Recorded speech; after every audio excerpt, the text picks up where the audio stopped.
Our first plague is found in Exodus 7, verses 14 through 25, when the Nile River and all the canals that feed it turn into blood. Many times when Moses would go to Pharaoh, he would warn him and he would say, "Let my people go, or a plague will happen." However, this first one was in response to the Pharaoh not letting God's people go. So turning the water to blood was the result, and it was done to show that God is in control.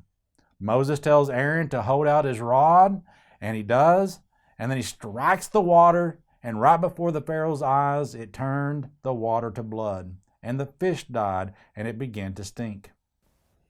The Egyptians considered the Nile River as a god, but it was turned to blood. Now, some wonder if we're talking about literal blood or just the color of blood. God certainly has the power to make either happen, but verse 24 calls the river water, which implies that it was turned the color of blood and not blood itself. Either way, it was a miracle. Now, some want to explain this event away by saying that algae caused the color change. Others try to explain away and say this plague, along with the other ones, that they were caused by a volcano that allegedly erupted some 500 miles away that contaminated the water, turned it red, which in turn drove the frogs to the land, which brought about the flies and the lice, which then caused the animals to die and caused the boils, and the darkness came from the ash of the volcano. Man is always trying to find some way to explain things away. While this might sound like a good explanation of how these events could have happened, one major problem is the timeline doesn't fit.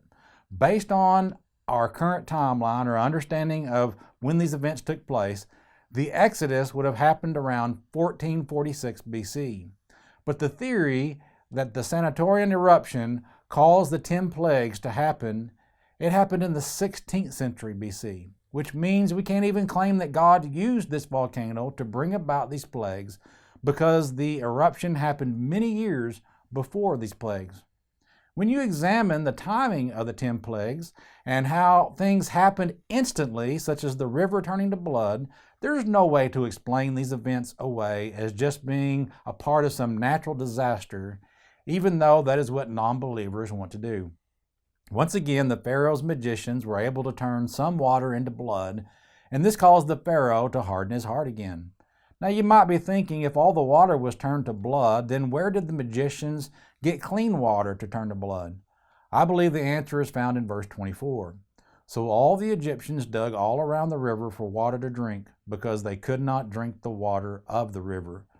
See, the water that was underground was okay, and so this is most likely the place they got their clean water from.